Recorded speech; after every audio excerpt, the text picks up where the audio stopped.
rights in law. It's basically dealing with developed and developing countries. I have taken 2 developed countries, that is USA and UK, and then the developing countries is China, India, and the Muslim countries as well.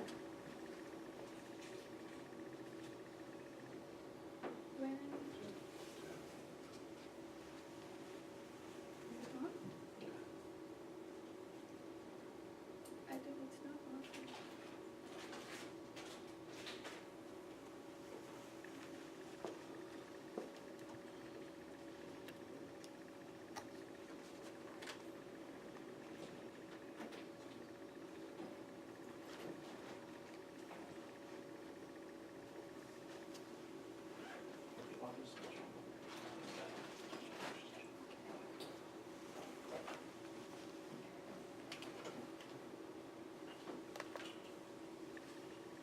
So women are basically, we constitute 50% of women population in the world, and today's basic requirement is women empowerment.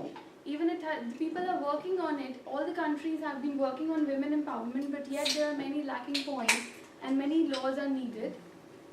And when women's rights refer to their freedom and entitlements, and status of women in society is basic yardstick to measure a country. Jawaharlal Nehru once said, if you want to see how a country is progressing, see the status of women in that country. So it is very important that what status women are sharing in a country.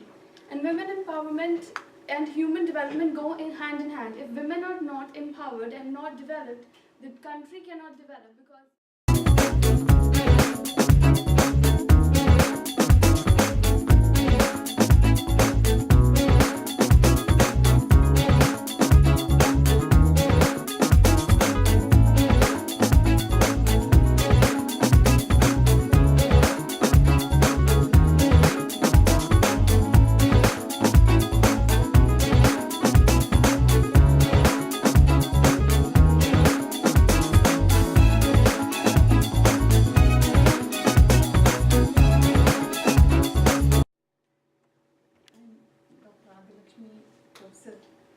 I'm representing from PVP Siddhanta Institute of Technology, Vijayawada, Andhra Pradesh, India.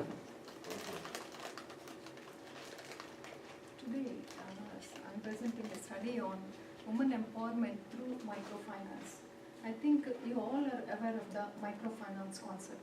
This microfinance concept is a source of microfinance is a source of financial resources. It is a source of financial resources or the services for entrepreneur and small business.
Actually, I'm focusing on the results of the faculty women, no?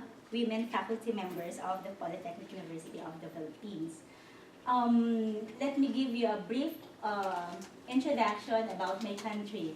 So my country is the second smallest island in the world. No? The first is from Nauru of Australia, and then the second one is, of course, the Philippines.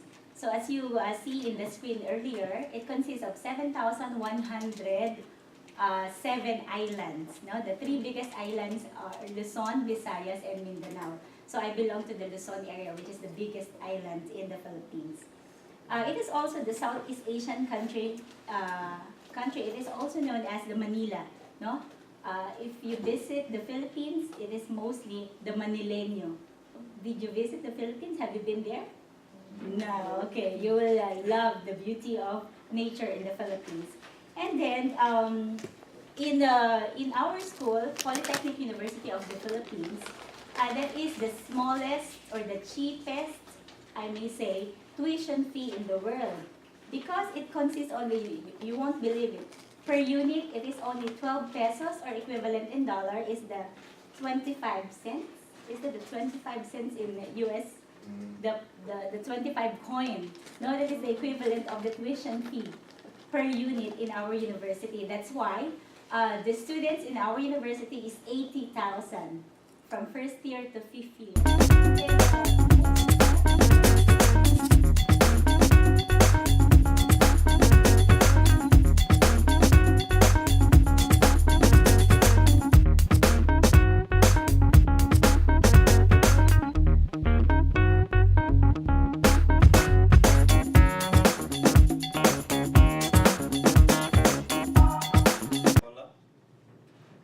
Representing P.V. Siddhartha College of Vijayawada, India.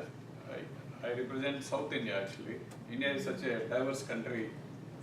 It's a huge country as it was mentioned in the presentation. It's 1/3 of USA in terms of the area, but 3 times bigger than USA in terms of population. And I mean, India's strength is diversity itself. Strength in diversity. Unity in diversity, we can say. So we cannot represent India in one aspect. India is many Indias actually. It's a lot of dichotomy is there because of rural India is slightly different from urban India. That dichotomy gives different views and perceptions. India is known to others in a different context. Maybe some people call it as a land of elephants, a snake charmer's country. But today, you see the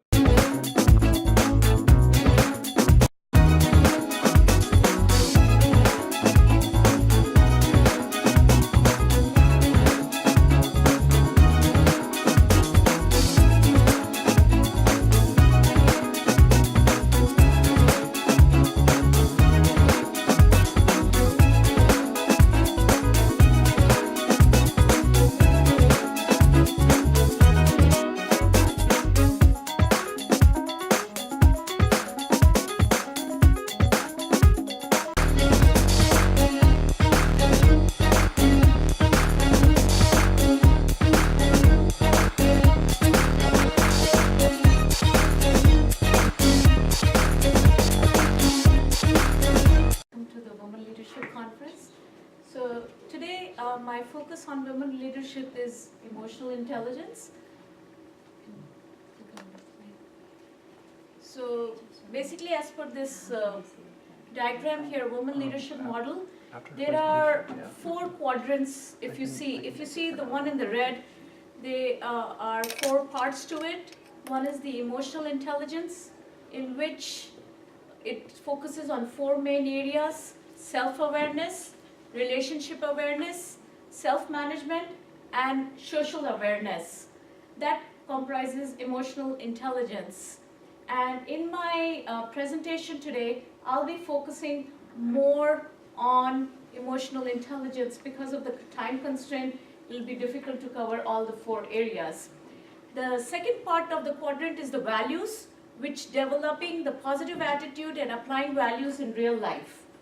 The third part is influencing, building motivating teams to perform better than the best. And the fourth part is direction setting, that is goal setting, writing your mission and vision statements. So basically the whole idea is you can use this model if you're a student, or if you're in the working field, or even in personal life or community life or professional life, and see what results you get. You can do your research work